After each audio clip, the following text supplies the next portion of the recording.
Please welcome someone who I really wanted to bring in on this Trump Welker interview that aired on Meet the Press. And one of the reasons I wanted to bring him in is he's written extensively about the way to interview so many of these political leaders who fabricate in the moment this web of utter misinformation.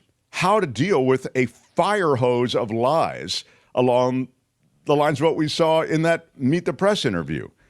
The former senior ABC News correspondent, Jim Avila. Hi, Jim. Good morning, Mike and Kim. How are you? Hi. Jim, I want to just jump into this. We'll watch a little bit. We'll stop. I thought it was an utter embarrassment. And, but Albert, can you just run a little bit and we'll, as I say, we'll start and stop as necessary a little bit. Records Act. But let me ask my question so we can get to foreign policy. Wait a minute. This comes within the Presidential Records Let me Act. ask. That's what it's about. Let me just ask these questions, and then we can move on to some other topics. You are facing 4 indictments, 91 felony charges. If you would say it properly, I'm facing 4 Biden indictments. He told the Justice Department to indict him, or Merrick Garland said, let's indict him. Let me ask you this, Mr. President. They indicted. Well, that's just not the way it went down. It's Stop right now. I didn't know we were going to start in the middle of the interview, but here we are. I mean, that's just absolutely not true. I mean, Biden. Yeah. Just go ahead, Jim. Well, there's no evidence for that at all. And all she had to say was, first of all, the technique of, they claimed there was going to be fact checking, and it was not done contemporaneously. And they needed to do that. And it was on tape. So all they had to do was let him make that answer, or halfway of the answer. Freeze. Stop the tape. Insert. That's not true. There's no evidence that President Biden had anything to do with the indictments. And in fact, he has not commented on the indictments whatsoever. That's it's just false. Everything that he says is false. But Jim, let me just make this point though, from the standpoint of presentation, it would be almost awkward though to, do an interview, keep stopping it and posting and describing along the lines of what you're talking about. I'm not saying that what you're saying or suggesting wouldn't be the righteous and truthful way to go. I'm just saying it would be such an odd thing to see. It would almost feel like an attack on Trump, even though it's a fair criticism that he's, but maybe it would work. Continue, if you would, please, Albert. We'll watch a little bit more. You on this. I want to know what's in your head. When you go to bed at night, do you worry about going to jail? All right, stop right here. Stop right here. First of all, he's gotten away with calling them Biden indictments. Now she asked this question. I thought this is the kind of question that a 9-year-old would ask or an 8-year-old would ask. Like, Mr. President, in your head, do you worry about going to jail? I mean, it was elementary school level, I thought.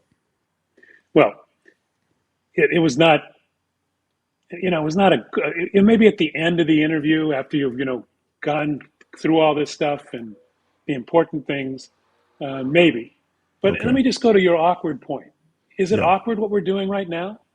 That's what I'm suggesting, is that they could have, and much more seamlessly than what we're doing.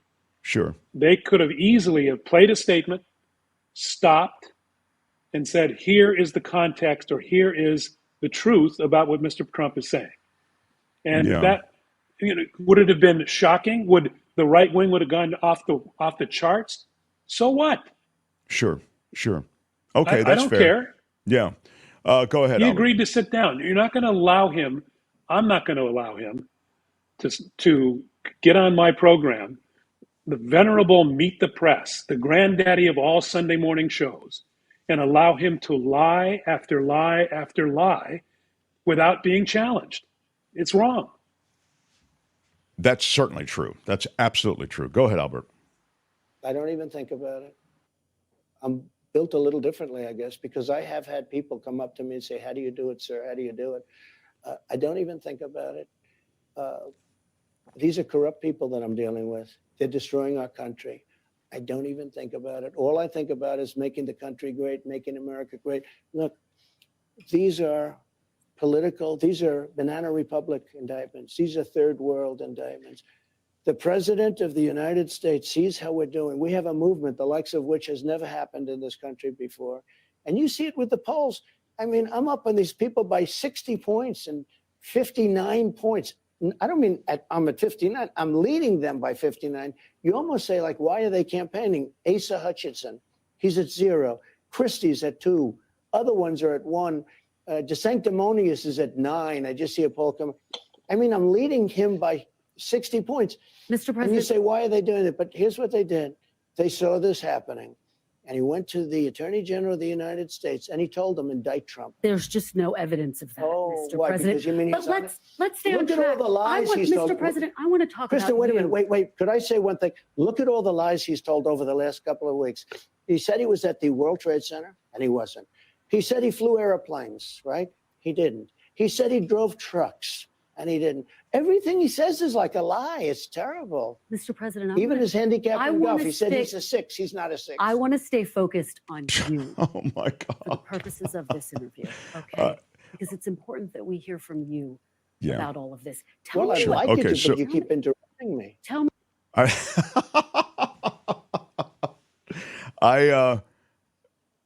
I think, Jim, that's just a classic Trump riff. He takes the question, pivots, and then just starts riffing about, and then talking about his poll numbers and his dominance, and then plays the aggrieved party at the end. That's why I was laughing. Like, I'd love to talk, but I'd love to talk about me, but you keep interrupting. Yeah. At some point, if you're going to decide, make the decision. This is a big, NBC News, I worked for them for 12 years, is a big, powerful, important, most of the time legitimate organization. There were a lot of people who had their hands on this decision to invite Donald Trump on Meet the Press as the first interview for Kirsten Welker. They should have, once they made that decision, and they claimed they were going to do all this stuff to hold him accountable. Instead, what they did was they presented a lame 11 things he said that were untrue on their website. Right. Okay, that's the equivalent of printing on the front page, Dewey beats Truman on the front page, and then on the back page the next day saying, "Oh, we were wrong." That just doesn't cut it. That's just not the way you do this. And they should have been more inventive. They're smart people. They could have done what I'm suggesting and edited him.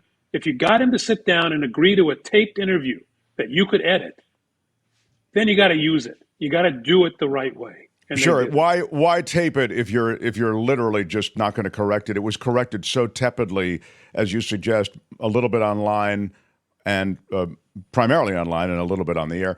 Luis in the super chat sends in this big shout out for the super chat. Big shout out.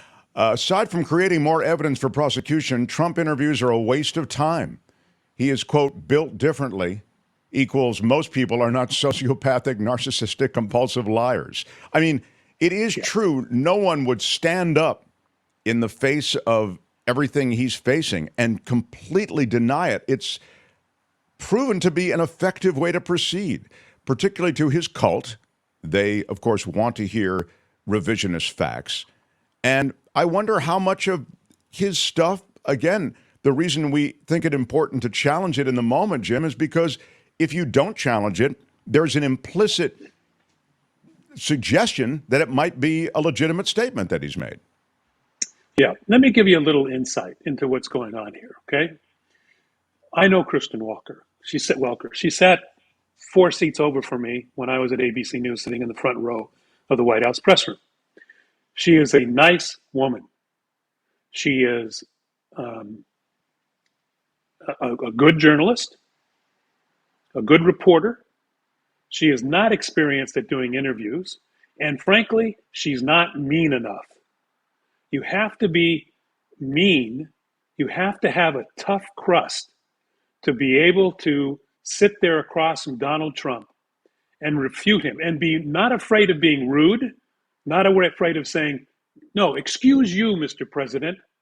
That's not true. You have to be able to say that. And she's not. That's not who she's cut out to be. Now, you put him in front of that MSNBC guy, who I can never remember his name, Mehta or Mehdi something like Hassan, that. yeah. Yes.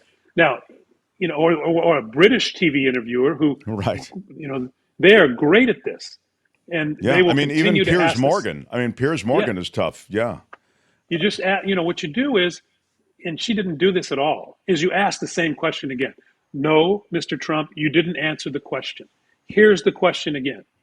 And ask it until he answers it or until he gets up and leaves. And I'm fine with him getting up and leaving.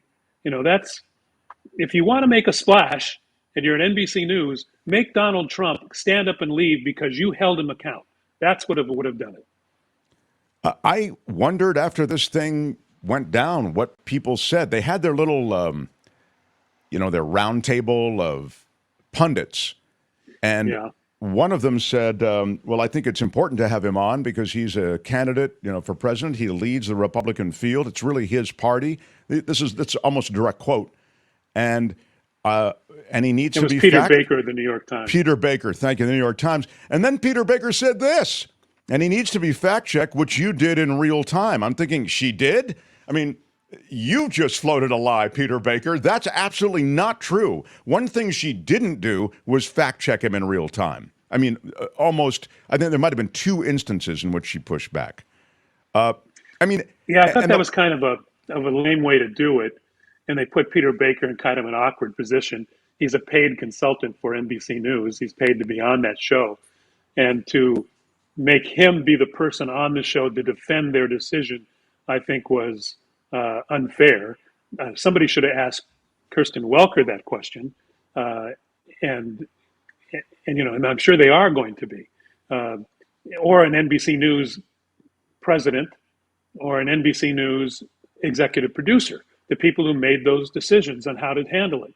They didn't handle it correctly. And, back to my point is that Washington, D.C., if you're in that bubble, and I was in that area for a long time, nobody wants to offend anybody because they're going to go to the cocktail party the next day. Okay? They're going to be at the luncheon the next day. Shoot, Kristen Welker decided she was going to she had dinner with the Trump brain team 2 weeks before this decision to invite him on for an interview. Had a big dinner with him, went along with other Washington The reporters. night of the debate is what Jim's talking about, along with the head of CBS News and a lot of other luminaries from the world of broadcast news. It was embarrassing. And that's not unusual. Yeah. I haven't criticized that. It's not unusual to have off-the-record meetings with campaign people and political people. I did it all the time. What's unusual is that Trump has changed the rules, okay? These are people who, they're not to be trusted. Jason Miller was at that meeting. Jason Miller is a bald-faced liar. To have him, to go sit down with him is excusing what he does. So you have to draw the line with these people, and they're not doing it. The rules should have changed in Washington, and they have not. What should happen with the covering of Trump? Because this is just the beginning. This is hailed as a big interview, because it was his first broadcast interview, and they talked about that at the very beginning. And I think your take on Welker is so right on. I mean, that jives with what I'm seeing, which is just somebody who doesn't. I made the point before we came to you that American interviews generally are typified by a graciousness, and the American interviewer is typically someone who the most they'll do is say, Mr. President, there are those who say that blah blah blah. They'll try to couch things in such a way as to it's not to offend and not to make for a hostile moment. European interviewers are far less fearful of that sort of situation. And I'm wondering, moving forward, because we're in America and there are going to be American journalists covering these guys, What is there a strategy, Jim? I don't know, from a realistic standpoint, that your idea of stopping and starting things and calling out lies is going to work. I mean, or is there somebody on the bench at these news organizations that can dust themselves off and jump into the game and be rougher with these? It's not just Trump, but Trump's the apex predator of lying. Well, at my old network at ABC, George Stephanopoulos does a pretty good job at this. He has been holding these people to account. When he did the interview with Donald Trump, which was actually when he was still president, he did challenge him, and he did say, "No, Mr. President, that's not true." And you have to have somebody who is not afraid of doing that, and is not afraid of taking the heat then afterwards from the right wing. I think that on cable, there's a few people who could do that. I think that Jake Tapper's pretty good at it. I think that Rachel Maddow doesn't get into those type of confrontational interviews. She's much better at getting a bunch of facts together. She would do the good post-mortem on this. Right. She would get all the facts together and do. As far as a one-on-one interviewer, she's a little polite too. She doesn't want to get herself in that position. Nicole Wallace might be able to do it. There are some people out there who can do it. Kirsten Welker is just not that person. Major Garrett at CBS is also a pretty tough guy, and he could do it. In the old days when I was there, John Carl was not. John Carl was not very tough. He's gotten better, and I think that he might do that. In fact, I'll tell you a little story. I don't know how much time you have, but when we were both at ABC, John Carl, during the campaign of the 2016 campaign, John Carl had an interview with Donald Trump, and he asked him about Hillary's numbers, which were high, and Trump got upset about him doing that, got up and walked off. ABC, this is the cowardice of the networks. ABC didn't run the part where he walked off. Instead, what they did was John Carl, a producer, one of the producers, by the way, who was there was John Parkinson, who got in a lot of trouble this weekend, and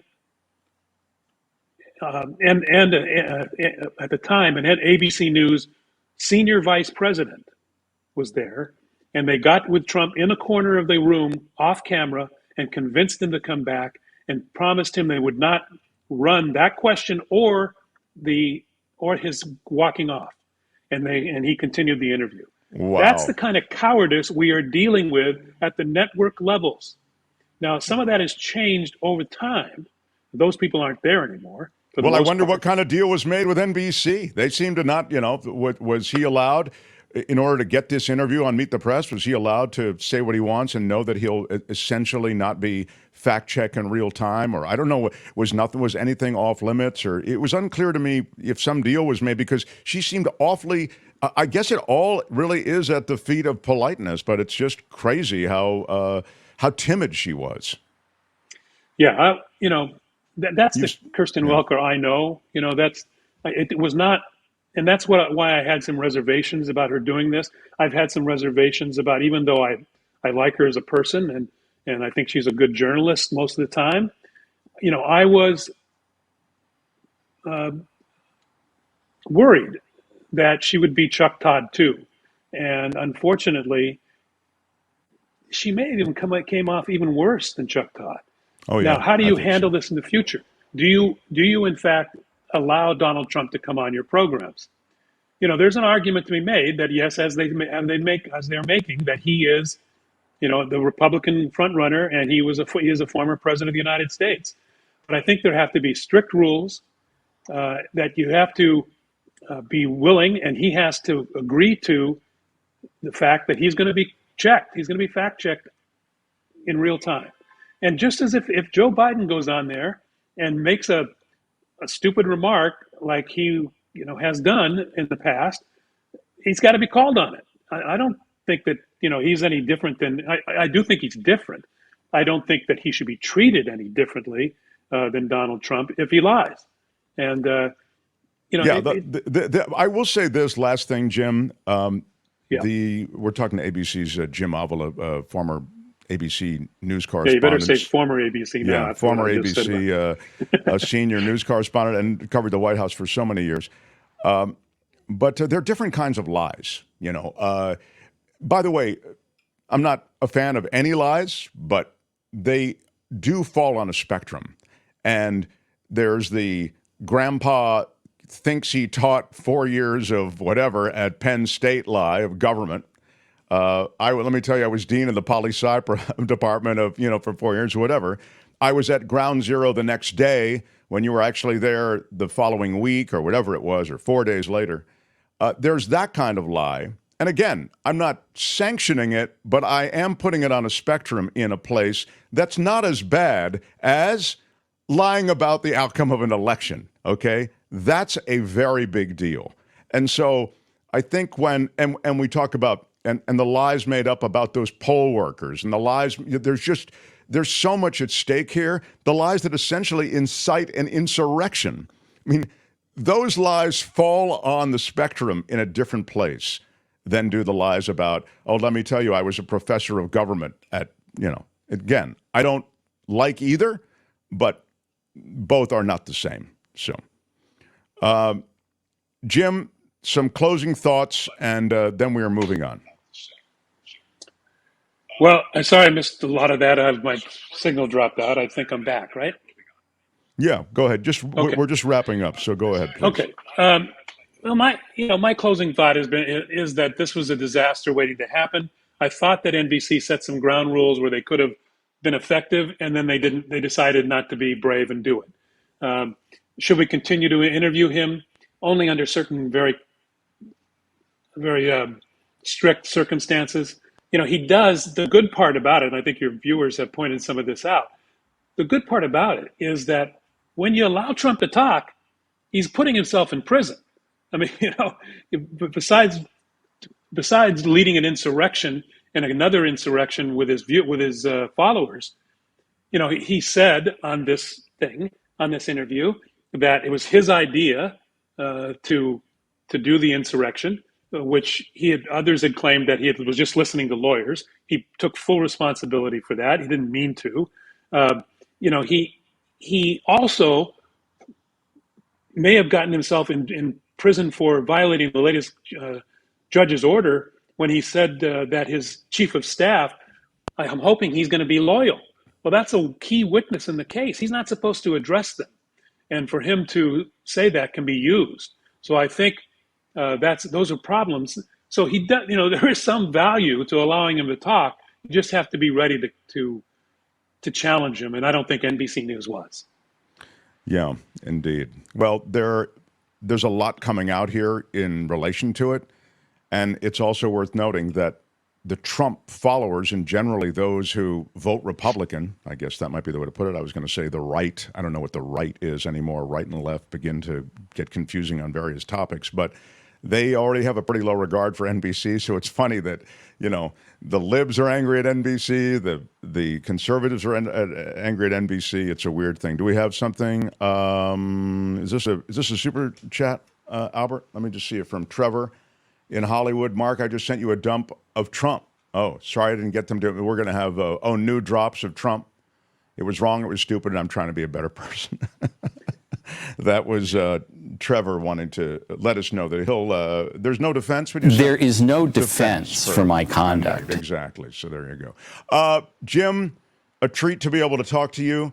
Harry, thank you for Jim's next margarita. $5 from Harry. How Big shout out. Big shout out, Harry. Yeah. And Luis, this interview was actually worse than Caitlin Collins. Didn't think that was possible. Yeah, thanks, Luis. Big And shout I out. agree with that. And Jim essentially said the same thing. He said, this is actually, and he even said he thought it was worse than likely a Chuck Todd interview would be. Sort of held back by sort of what is baked into this host. She can only do so much. She feels pressure of sorts and can only go so far. Jim, we'll talk to you on Friday, and thank you for being with us today. Appreciate it. Jim Avila, everybody. Thanks. Good to be with you. Yeah. Wow. The Mark Thompson Show. Hi, it's Mark, and I thought that was great. Hit the notification bell, you'll know whenever there's a new video being dropped, and please subscribe to our channel to help us save the universe.